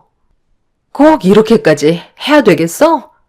우리가 그동안 쌓아왔던 정이 있는데 매몰차게 등을 돌리진 않을 거지? 우리 부모님까지 나와 등을 돌려버린 상태라 이제 갈 곳도 없다고. 꼭 보란듯이 성공해서 시대개코를 납작하게 해줘야 한단 말이야. 솔직히 형님이 운영하시는 식당 그만하시는 게 좋을 거예요. 그동안 말을 안 했던 것 뿐이지 음식에 소질이 없으세요. 그리고 상가 위치가 좋기 때문에 원래 그 정도 월세는 받아야 되는 거예요. 저는 이미 손을 털었으니까 새롭게 바뀐 주인분께 사정을 하시던 아니면 식당을 처분하시고 다른 일자리를 알아보시던 하셔야겠어요. 요즘 명문대 나와도 취업하는 게 힘들다던데. 형님도 앞으로의 인생이 참 막막하시겠네요. 그럼 저는 할 말 다 끝난 것 같으니 먼저 가볼게요. 형님은 제 팔을 덥석 잡더니 계약 취소할 수 있는 거 아니냐며 절대 식당을 포기할 수 없다고 저에게 애원했습니다. 하지만 저는 이미 상가를 운영할 마음이 떠나버렸고 그 상가를 가지고 있으면서 형님과의 지속적인 마찰도 원하지 않기 때문에 처분할 마음이 확고했었네요. 형님은 그 자리에 주저앉아 땅을 치며 후회를 했지만 이미 물은 엎질러진 뒤였어요. 그렇게 저는 정신없이 이사를 준비하면서 새로운 동네로 옮기려 움직이고 있었는데 갑자기 형님이 찾아왔고 자존심 하나로 살아가던 사람이 이삿짐센터 직원분들이 정신없이 움직이고 있는 사이에서 저한테 무릎을 꿇으셨어요. 그리곤 저에게 눈물을 쏟아내면서 새롭게 바뀐 주인분한테 월세를 조정해달라고 부탁하면 안 되겠냐고 사정을 하셨네요. 새로운 상가 주인이 되신 분은 저와 꽤 오랜 친분을 쌓아오신 분이라는 걸 부동산에서 듣게 됐다며 제가 말만 잘해도 들어줄 수 있지 않겠냐며 버는 돈보다 월세로 나가는 돈이 더 많아서 오랜 시간 운영하지 못한 채 폐업을 하게 생겼다는 속마음을 꺼내셨네요. 그동안 시숙께서 벌어오시는 돈으로 생활비를 하고 형님이 식당을 운영해서 벌어오신 돈으론 지금까지 사치를 부리셨으니 재정 상태가 바닥이 난 상황에서 형님이 할 수 있는 건 저에게 부탁하는 것 말고는 없었죠. 하지만 저는 더 이상 가족도 아닌 사람을 도와줄 마음이 없었네요. 시부모님께도 찾아가 용서를 빌겠다고 했지만 이미 늦어버린 상황이었고 형님과는 더는 엮이고 싶지 않아 죄송하다는 말을 꺼낸 뒤 등을 돌렸습니다. 앞으로는 살아가면서 너무 자존심 내세우지 마시고 잘못한 건 인정하면서 입조심하며 살아가셨으면 좋겠어요. 형님도 잘난 건 하나 없으면서 남을 비하하며 깎아내리는 행동은 정말 고치셨으면 좋겠네요. 앞으로 남편이 없는 삶을 살아가야 하겠지만 잘 이겨낼 수 있게 제 아이와 함께 열심히 노력하겠습니다. 큰 암덩어리가 빠져나갔으니 앞으로 행복만 가득했으면 좋겠네요. 제 사연 들어주신 분들 정말 감사합니다. 안녕하세요. 저는 나이 58살에 시간에 몸을 맡긴 채 흘러가는 대로 살아가고 있는 여자입니다. 주위에서는 힘내라며 저에게 많은 신경을 써주고 있지만 그동안 오랜 기간 함께 살아왔던 제 아들을 떠나보낸 뒤 삶의 의욕도 잃고 무엇을 위해 남은 인생을 버텨야 할지 막막하기만 합니다. 어떠한 위로의 말도 저에게 힘을 실어주지 못하고 있어요. 제가 겪었던 일들은 아직까지도 현재 진행형입니다. 그 사람들에게 똑같은 처벌을 내려주고 싶지만 그놈들 때문에 제 손을 더럽히는 게 세상 떠난 아들이 바랄 것 같지 않아 눈물을 흘리며 참고 있습니다. 지금으로부터 5년 전 25살이 되었던 아들이 사색이 된 얼굴로 집으로 들어오길래 너무 놀라 무슨 일 있냐고 물어보던 그 순간 믿을 수 없는 말을 듣게 되면서 모든 사건의 시작이 되었습니다. 힘든 몸을 이끌며 퇴근하고 들어온 남편을 보자마자 집에 있던 빗자루를 들고 달려들었어요.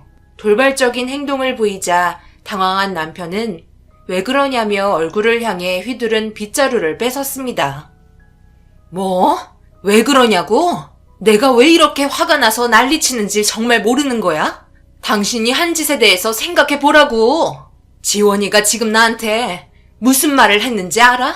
당신이 다른 여자와 손을 잡고 골목으로 들어가는 걸 두 눈으로 똑똑히 봤다고 했어. 그래서 너무 의심스러워 뒤쫓아 가봤는데 모텔로 들어갔다고 얘기하더라. 엄마도 아닌 다른 여자와 손을 잡고 들어가는 광경을 보고 믿을 수 없어 나올 때까지 기다렸대. 그런데 들어갈 때와 다르게 그 여자의 머리가 제대로 말리지도 않은 채 젖어 있었다고 나한테 얼굴이 사색이 된 채 눈물을 흘리며 말하는데 내가 지금 그런 말을 듣고 가만히 있게 생겼어? 왜 아무 말도 없는 건데? 무슨 변명이라도 하던지. 실수였다고 무릎 꿇고 빌든지 해야 할 거 아니야? 이 망할 놈아. 두 눈으로 전부 확인한 게 사실인데 무슨 변명을 해? 당신이 생각하고 있는 게 맞는 거지. 그래서 어떡하라고? 이혼이라도 할까? 그냥 스쳐 지나가는 인연일 뿐이야. 가정에 충실하면 되는 거잖아. 그래서 내가 결혼 생활하면서 소홀한 적 있었어? 더 이상 이 문제로 일을 크게 만들려고 하지 마. 어차피 나 없으면 이 가정 돌아가지도 않잖아. 남편은 되려 자신이 한 행동에 대해서 합당하다는 듯 더 크게 목소리를 높여 화를 내기 시작했습니다. 그동안 행복한 가정을 꾸리려고 남편이 벌어온 돈 가지고 알뜰살뜰 모아가며 결혼생활 유지했는데 아들이 보게 된 충격적인 장면으로 모든 게 밝혀진 진실들에 현실을 받아들이기에는 너무 힘이 들었네요. 저보다 모든 현장을 지켜본 아들이 더 불쌍했어요. 그동안 아버지를 믿고 따르며 살아왔는데 차라리 들키지나 말 것이지 왜 이런 상황을 만들었는지 이해할 수 없었어요. 그렇다고 부부 관계가 소홀했던 것도 아니었고 집에 들어왔을 때의 남편은 밝은 모습으로 가정적인 분위기였는데 아들이 목격했다는 말 한마디에 또 다른 자아를 깨운 것처럼 생전 처음 보게 된 남편의 진짜 모습에 저희 가정은 위기를 맞게 되었습니다. 그래도 이런 사태가 벌어졌으면 당연히 정신을 차려야 하는데 들킨 뒤에는 되려 더 당당하고 과감하게 행동하는 모습에 결국 이혼을 선택하기로 마음 먹었어요. 남편의 막 나가는 모습을 보는 것보다 차라리 안 보고 사는 게 정신적으로 덜 힘들 것 같아 결정하게 되었고, 아들에게도 이혼을 해야 할 것 같다며 제가 내린 결정에 대해 의견을 물어보자 아들 또한 엄마가 상처받는 건 원하지 않는지 고개를 끄덕이면서 남편과의 인연을 끊어버리려 했었어요. 그런데 제 몸에 이상한 증상이 나타나게 되면서 평생 용서하고 싶지 않아 남편이 원하는 방향대로 이루어지게 할 수 없었습니다. 바람을 피우고 있다는 사실이 밝혀지기 전에 일어난 일이었고, 제 몸에 성병을 옮겨 약을 복용해야만 했어요. 그리고 더 충격적인 건 성병에도 여러 종류가 있는데 그중 저는 평생 동안 치료를 할 수 없어 약에 의존을 해야만 하는 그런 질병에 걸리고 말았었네요. 하지만 남편은 약을 복용한 뒤 완치가 되었었죠. 남자와 다르게 여자는 완치가 될 수 없다는 것 때문에 정신적으로 너무 힘들게 되면서 이 사실로 인해 부모님까지 찾아오셨어요. 당신 때문에 내 몸이 망가졌어. 차라리 이럴 거면 그냥 이혼하자고 말을 하던가. 나보고 평생 약을 달고 살아야 한다며 완치는 힘들다는데 지금 편히 누워서 잠이 와?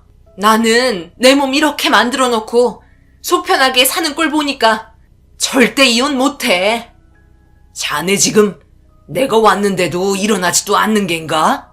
지금 아주 막장까지 가자는 거야? 어른이 왔으면 당연히 일어나야지. 자네 지금 나를 비웃었나? 우리 딸 몸 이 지경으로 만들어 놓고 웃음이 나와? 바람 피운 게 뭘 잘났다고 이리 당당한 겐가? 그 아빠의 그 딸이네요. 누구 닮아서 왜 이렇게 잔소리가 심했나 했더니 장인어른 닮아서 그런 거였네요. 적당히 좀 떠들어대시죠. 지금 시간이 몇 시인데 동네 창피하지 않습니까? 동네 사람들에게 사위 바람 피웠다고 자랑하시는 것도 아니고 적당히 열내셨으면 그만 돌아가시죠. 내일 출근해야 돼서 일찍 잠자리에 들어야 합니다. 아버지는 남편의 당당한 모습에 목덜미를 잡고 쓰러지셨고 혈압 상승으로 인해 정신을 잃게 되시면서 응급실에 실려가고 말았습니다. 모든 상황을 지켜보고 있던 아들이 예전의 아빠의 모습은 찾아볼 수 없는 거냐고 눈물을 흘렸고, 아들이 애원을 하는데도 남편이라는 작자는 가슴 아프지도 않는지 크면 이해할 거라며 부부 사이에 말 못할 일들이 많다고 모든 게 제 탓인 것 마냥 자신의 잘못을 회피했고 괜찮아질 거라는 의사의 말을 들은 뒤 병실에서 빠져나왔습니다. 갑자기 변해버린 모습이 이해되지 않아 쫓아가 붙잡았고 왜 이렇게까지 하는 건지 물어봤어요. 남편은 그걸 아직도 모르냐며 자신이 한 짓을 잘 생각해보라고 이 모든 게 제 잘못인 것 마냥 윽박지르기 시작했습니다. 그렇게 남편의 속마음을 듣게 되었고 흥분을 하며 울분을 토해낸 뒤 제 앞에서 사라져 버렸네요. 남편은 자기의 모든 걸 간섭하는 부분에 있어 지치고 힘들었다며 성격 차이가 너무나도 심해 스트레스 풀 데가 없어 밖으로 돌게 되었다는 말을 하기 시작했어요. 모든 걸 간섭한다는 게 무슨 의미인지 알 수 없었어요. 저는 그저 관심이 없고 사소한 거 하나라도 챙겨주고 싶은 마음이었는데 그런 사소한 것들 전부를 남편은 간섭이라고 생각하고 있었던 거였네요. 결혼을 하고 상대방에 대해 관심이 없으면 그게 부부인가요? 간섭이란 남편의 행동에 대해 제약을 두고 결혼 생활하면서 명확하게 자기가 원하는 건 하지 못하게 차단하는 걸 간섭이라고 저는 생각합니다. 하지만 정말 어이없게도 남편은 그동안 살아오면서 자유로운 영혼이었어요. 자기가 하고 싶은 건 꼭 해야지만 직성이 풀리는 성격인 걸 결혼 초부터 알았기 때문에 뭘 하던지 그거에 대해서는 터치를 하지 않았습니다. 그렇게 되면 부부싸움으로 이어지기도 했으니까요. 굳이 간섭이라고 생각된다면 다음날 입고 갈 셔츠가 준비되지 않아 다른 셔츠를 건네주거나 저녁을 먹고 들어오는지 야간을 하는지 그런 일상적인 대화였는데 그런 것들을 간섭이라고 생각했다는 게 너무 어이가 없었습니다. 그렇게 뒤도 안 돌아보고 사라져버린 남편의 뒷모습에 오열을 했고 병실로 돌아와 아버지가 쓰러져 버린 모습을 보니 차라리 그냥 인연 끊고 기억 속에서 지워버리는 게 모두에게 정신적으로 그나마 덜 힘들 것 같아 부모님께 죄송하다는 말을 끝으로 남편과 이혼을 하게 되었습니다. 법적인 절차대로 위자료를 받은 뒤 남편과는 완전한 남이 되었고 더 이상은 얼굴 볼 일이 없을 거라 생각했어요. 이런 일이 벌어지기 전까지만 해도 남편에게 많은 의지를 했었는데 막상 이혼을 하고 나니 어떻게 살아가야 할지 막막하더라고요. 위자료로 받은 돈 또한 많은 것도 아니었기 때문에 결혼하고 20년 만에 처음으로 일자리를 알아보게 되었습니다. 아들과 함께 단둘이 살면서 보란듯이 잘 살려고 발버둥치기 시작했고 당장 할 게 없어 식당 일을 하며 제가 할 수 있는 일이 뭐가 있을지 이것저것 찾아보기 시작했어요. 그렇게 살다 보니 어느새 남편과 이혼을 한 지도 1년이라는 시간을 빠르게 흘러가 버렸고 20년 만에 처음으로 일을 하면서 두려웠던 마음은 어느새 새로운 삶에 적응이 되기 시작했어요. 남편 없이 살아도 버틸만 했고 앞으로 좋은 일들만 펼쳐지기를 바랬습니다. 그런데 한 번도 연락조차 없었던 남편이 갑자기 1년 만에 저희 집에 찾아와 문을 두드렸어요. 여기가 어디라고 찾아와? 우리 벌써 끝난 사이인데 아직도 해결해야 될 일이 남아있는 거야? 나는 할 말 없으니까 2번 다시 찾아오지 마. 이제 겨우 마음 잡고 살고 있는 우리 아들 또 힘들게 하고 싶어서 나타난 거야? 당장 내 앞에서 사라져. 내가 여기 찾아오고 싶어서 그랬겠어? 나도 당신한테 오고 싶지 않았다고. 하지만 내가 마지막으로 올 곳이 여기밖에 없었어. 그래도 우리 오랜 기간 알고 지낸 사이인데 어느 정도 도움은 줄 수 있는 거 아니야? 예정을 생각해서라도 나 좀 도와줘라. 내가 투자했던 사업이 망해서 지금 한 푼이라도 아까운 시점이라 복구하려면 돈을 긁어 모아야 하거든. 그래서 말인데 돈 좀 모은 거 있으면 줄 수 있겠어? 여유되면 다시 갚을 테니까 얼마가 됐든 좋으니 돈 좀 줘라. 정신 나갔구나. 우리 지금 난남인 거 몰라? 네가 그렇게 원하던 이혼이었고 가정 파탄 냈으면서 나한테 돈을 달라고? 지나가던 사람한테 줄 돈은 있어도 당신한테 줄 돈은 땡전 한 푼 없으니까 내 앞에서 당장 사라져. 이혼을 했고 더 이상 가족도 아닌데 자기 사업 망했다고 빚을 갚기 위해 저한테 돈을 빌리려고 찾아왔다는 게 너무 끔찍했어요. 단호하게 거절한 뒤 문을 닫아버리니 더 이상 할 말이 없는지 사라져버렸고 2번 다시 얼굴 보고 싶지 않아 이사를 생각했어요. 그리고 아들에게는 이 일에 대해 아무 말도 하지 않았습니다. 그 뒤로 더 이상의 인연은 만들어지지 않았고 얼굴 볼 일이 없을 거라 생각했어요. 제 삶에 제발 끼어들지 않길 바랬지만 질긴 인연은 계속해서 이어졌습니다. 남편은 어느 순간부터 아들에게 접근을 시도했고 이혼을 했어도 아버지인 건 변함이 없으니 얼굴은 봐야 한다며 다른 여자와 새살림 차린 곳으로 불러들였고 그런 상황을 난처해 하길래 모든 결정은 아들의 자유지만 좋은 영향을 주지 않는다는 건 당연한 거기 때문에 가지 않기를 바랬어요. 그런데 아들은 자기 엄마 버리고 아들 버리고 얼마나 잘난 여자와 사는지 궁금하다며 찾아가게 되었고 그때부터 돌이킬 수 없는 사건이 만들어지기 시작했습니다. 거길 왜 굳이 간 거야? 무슨 일 없었어? 차라리 안 보는 게 정신건강에 좋은 건데 그 사람들을 왜 보러 갔어? 우리 버리고 어떻게 살고 있는지 궁금해서요. 아주 잘 살고 있더라고요. 아버지 투자 사업 망해서 힘들 때 같이 살고 있는 여자가 빚도 갚아줬다고 자랑하던데요. 둘이 아주 깨가 쏟아지더라고요. 그 여자 이촌에서 꽃집 하고 있대요. 그리고 딸 하나 있는데 저보다 3살 정도 어린 것 같아요. 그런데 어디서 많이 본 것 같은 얼굴이라서 자세히 보니 아버지가 예전에 음악방송 동호회 활동 한 번 한 적 있잖아요. 그때 저와 마주친 적이 있었는데 아버지가 소개해줬던 사람이 이 여자였고 그때부터 심상치 않았던 것 같아요. 그 여자 남편도 옆에 같이 있었는데 지금 생각해보니 아버지는 예전부터 그 여자와 함께 서로 주고받는 감정을 싹 틔우면서 저희 모르게 만나왔다는 걸 알 수 있었네요. 그리고 저를 부른 이유는 앞으로 살면서 일해서 번 돈의 일부분을 아버지 통장으로 보내래요. 그동안 키워준 보다 받아야겠다던데요? 아들이 한 말들에 엄청난 충격을 받아 남편에게 당장 전화를 걸었어요. 제가 전화할 거라는 걸 알았는지 바로 받더라고요. 그런데 받자마자 난리를 치려 한 순간 받은 사람은 남편이 아니라 따로 살림을 차린 여자였고 날카로운 목소리로 싸우치기 시작했습니다. 예상하지 못한 상황에 당황했지만 침착하게 말을 이어나갔습니다.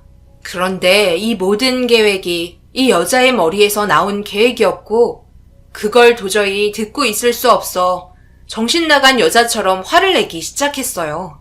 그 여자도 언성을 높여 소리치기 시작하자 그걸 듣고 있었는지 전화기를 건네받았고 남편의 목소리에 더욱더 화가 치밀어 올라 태어나서 처음으로 입에 담지 못할 말들을 쏟아내기 시작했습니다. 그런데 아무렇지도 않은 듯 자신이 하고 싶은 말만 늘어놓더니 자식은 절대 끊어줄 수 없는 거라며 자기를 키워준 보답을 꼭 받아야겠으니 월급의 절반을 가져가겠다는 충격적인 말을 끝으로 전화를 끊었습니다. 너무 당황했고 말도 안 되는 문제라 신경 쓰지 말라고 얘기했지만 뭔가 불안한 마음은 지울 수 없었고 그 뒤로 계속해서 저희 가족을 압박하기 시작했어요. 결국 이 문제에 대해 변호사와 상담을 하니 남편이 말한 부분에 대해서는 받아들이지 않아도 된다며 안심시켜 주었네요. 자식의 부양을 끝까지 책임지지도 않았고 집안을 무너뜨리고 이혼까지 했기 때문에 더 이상 집안의 가장이 아니므로 신경 쓰지 않아도 된다며 저희 손을 들어줬다고 당당하게 전화로 얘기하자 할 말이 없는지 전화를 끊었습니다. 그 뒤로 한동안 조용해지면서 앞으로 더 이상 얼굴 볼 일 없었으면 좋겠다고 생각했는데 참 웃긴 게 한번 만들어진 인연은 절대 끊어질 수 없는 건지 어느 날 찾아온 남편과 한바탕 하게 되었습니다. 한동안 잠잠하다 싶었는데 한 달이 지나고 찾아온 이유는 아들이 힘들게 일해서 벌은 돈의 절반을 뺏어가려고 새살림 차린 여자와 찾아온 거였어요. 지금 뭐 하는 짓이야? 너희들 왜 우리 아들을 못 잡아먹어서 안달인데? 이혼했고 당신이랑 나는 남남인데 왜 여기까지 와서 난리치냐고? 그냥 둘이서 새살림 차렸으면 알아서 살면 되는 거잖아.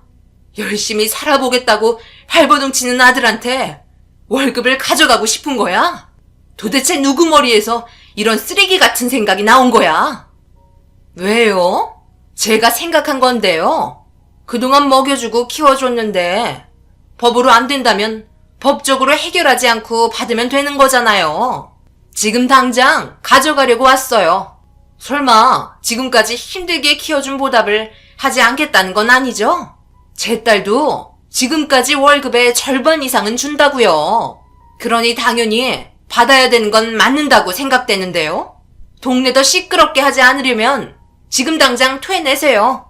그렇지 않으면 오늘 아주 끝장 보려니까. 딱 보니 자식 교육 제대로 못 시켜서 공과 사가 구분이 전혀 안 되는 것 같은데 이런 식으로 계속해서 나가면 앞으로 더한 짓도 할 수 있다는 걸 알아줬으면 하네요. 그날 처음으로 아들은 온 동네가 떠나갈 정도로 소리를 질렀고 분노한 눈빛으로 두 사람에게 달려들었어요.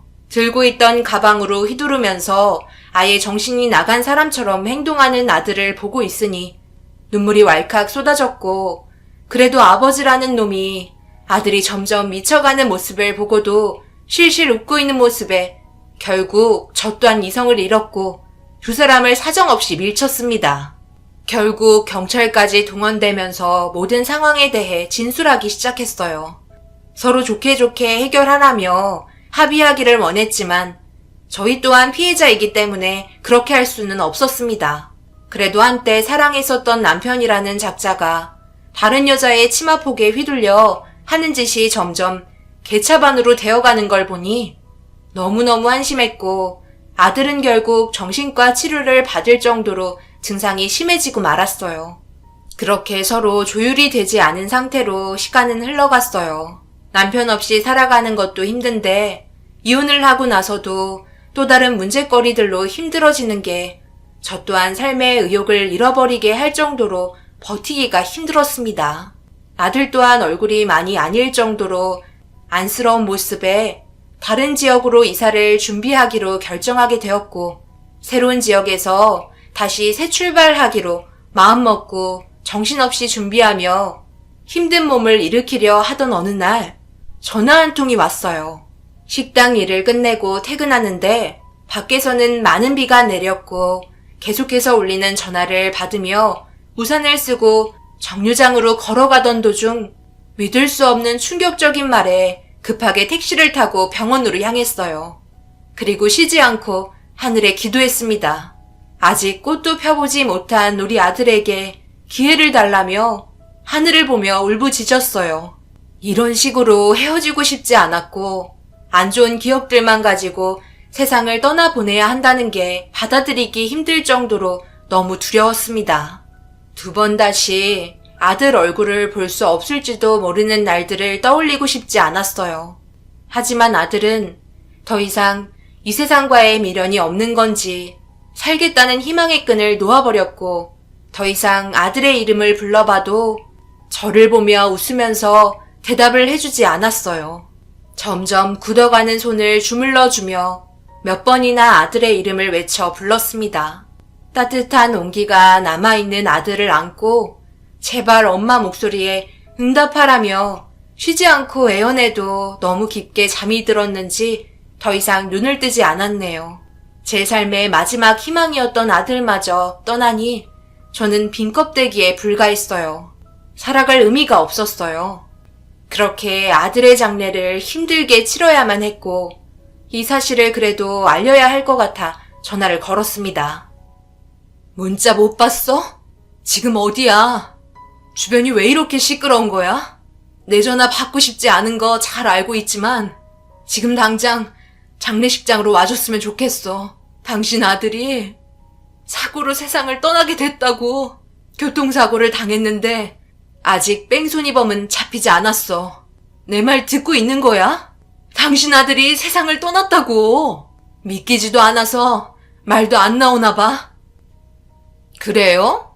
저희 남편 지금 화장실 갔는데 어쩌죠? 지금 공항이라 나중에 다시 얘기해야 할 것 같은데 남편에게 전달해 주도록 할게요. 저희 지금 막 환비행기 타야 하거든요. 그래도 결혼했으니 신혼분위기 내야 하지 않겠어요. 그러니 나중에 다시 통화하는 걸로 하죠. 기분 좋게 떠나는데 초치지 말고 그냥 장례 치러요. 어차피 인연 끄는 거 아니었어요? 뭐라고? 지금 비행기를 탄다고? 당장 그 사람 바꿔. 자기 아들이 세상을 떠났는데 여행을 간다는 게 말이 돼? 바꾸라고! 제가 말을 하고 있던 도중 그 여자는 전화를 끊었고 더 이상 받지 않았어요. 전화기를 꺼버려 아무것도 할 수가 없었습니다. 모든 게 만신창이가 되어버린 이런 상황에 오열을 하며 힘들게 아들의 장례에 자리를 지키고 있는데 헬멧을 쓰고 있는 남자가 저에게 다가왔고 의문의 봉투 하나를 건네줬어요. 그리고 안에 내용물을 확인하자 저는 봉투를 갈기갈기 찢어버리고 말았습니다. 남편 이름으로 된 부의금이었고 안에 있던 내용은 여행 가는데 찝찝한 기분 털어내기 위해 5만 원을 보낸다는 메모를 적어놨네요. 그 2사람을 절대 용서해주고 싶지 않았어요. 눈물을 꾹 참고 아들의 장례를 끝낸 뒤 그놈들이 오기만을 기다렸습니다. 집안에 들어와 그동안 열심히 살겠다고 자격증을 따기 위해 공부한 흔적과 출퇴근하면서 가지고 다녔던 가방이 눈에 띄었어요. 눈물을 흘리며 안에 내용물을 보는데 하얀 봉투 하나가 있었고 안에 내용물을 보자 길게 적힌 편지 내용이 있었습니다. 아들이 적어내려간 내용을 읽어내려가는 순간 손발이 떨릴 정도로 엄청난 내용에 입을 틀어 막았어요. 그리고 아들의 유언장을 들고 곧바로 경찰서로 향하게 되었고 그놈들은 여행이 만족스러웠는지 웃는 얼굴로 귀국을 했고 제가 앞에 나타나자 당황스러운 얼굴로 기분 나쁘다는 듯이 쳐다봤어요. 그리고 귀국한 그놈들을 경찰들이 체포하게 되었고 어리둥절하며 자신들이 왜 체포가 되는지 이해하지 못했습니다. 그렇게 경찰서에 도착해 자신들이 왜 잡혀와야 하는지 화를 내며 소리를 치자 경찰이 아들의 유언장을 내밀었고 그 유언장을 아무 생각 없이 펼쳐보더니 읽어내려가기 시작한 순간 충격에 빠진 듯 손을 부들부들 떨었습니다. 이게 무슨 말이야? 내 아들 어디 갔어? 당장 내 앞에 데려와! 어디서 이런 말도 안 되는 계획으로 누명을 씌우려 해? 뭐? 너 지금 뭐라고 그랬어? 내 아들? 나랑 지금 장난해? 당신이 생각하고 있는 아들이 세상을 떠난 것도 모르고 있는 거야? 저 여자가 내 아들 세상 떠나게 만들었잖아. 그걸 읽고도 지금 불신하는 거야? 당신 아들 교통사고로 세상 떠난 거 저 여자가 전부 꾸민 짓이었다고. 자기 분노를 못 이겨 뺑소니 치겠다고 협박하고 돈 뜯어가려고 난리쳤잖아. 말도 안 돼.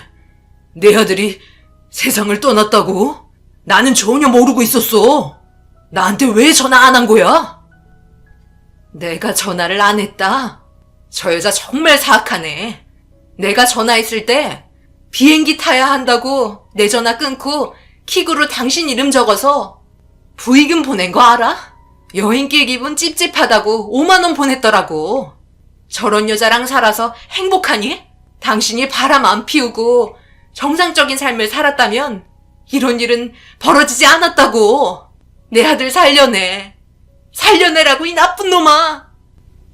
남편은 아들이 세상을 떠났다는 것도 엄청난 충격이었지만 함께 여행을 떠난 그 여자의 행동에 대해 더 큰 충격을 받은 것 같았어요. 아들이 써내려간 유언장에는 일하는 데까지 찾아와 그동안 키워준 아버지에게 감사하는 마음으로 월급의 절반 이상을 주지 않는다면 어떤 일이 벌어질지 모른다며 협박을 하기 시작했고 밤길 조심하라며 회사에까지 찾아와 난리를 치길래 한바탕 싸운 뒤 돌아갔다는 말들이 적혀 있었어요.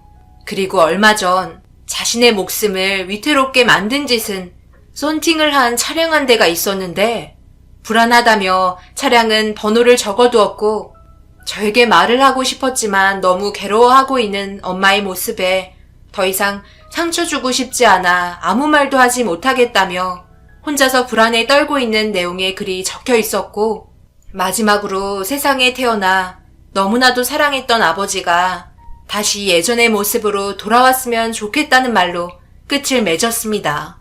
남편은 마지막 말에 오열을 하기 시작했고 더 이상 모든 일을 꾸민 정신나간 여자의 멱살을 잡아 패대기 치며 난리치기 시작했어요. 경찰들은 정확한 증거가 아직 나오지 않아 조사해봐야 한다며 진정시켰고 아들이 적은 차량의 번호는 대포차로 등록되어 있었습니다. 그렇게 한참 동안 그 여자는 자신이 한 행동이 아니라고 발뺌을 하였지만 결국 아들을 세상 떠나게 한 차량이 발견되었고 지문검사 결과 온통 그 여자의 지문과 머리카락이 발견돼 더 이상 발뺌할 수 없게 만들었네요. 그렇게 모든 사건이 끝이 나고 그 여자는 징역을 살게 되었지만 자기 남편을 위한 거였고 자기의 잘못이 아니라며 되려 큰 소리를 치기 시작했어요. 이 일이 터지고 나서 더 이상 남편은 모습을 드러내지 않았지만 지금도 어딘가에서 살고 있다고 생각하니 온몸에 소름이 돋고 화가 치밀어 오릅니다. 모두 이 사람 때문에 벌어진 일인데 정작 자신은 몸을 숨기고 어딘가에서 잘 먹고 잘 살고 있을까봐 우라통이 치밀어 오르네요. 그 사람이 언젠가 하늘에서 벌을 내려줬으면 좋겠습니다. 세상 떠난 아들이 너무 불쌍하고 마음 아프네요. 혼자 살아가는 제가 너무 힘들고 앞서 말씀드린 것처럼 삶의 의욕을 정말 잃어버린 상태입니다. 여러분들께서 저에게 위로의 한마디 해주신다면 힘이 될까요? 저에게 살아갈 수 있는 힘을 주시길 간절히 바랄게요. 그리고 남편놈에게도 한 소리 해주셨으면 좋겠네요. 제 사연 들어주신 분들, 오늘 하루도 힘찬 하루 보내시고 항상 가정을 지키며 살아가시길 바랍니다. 감사합니다.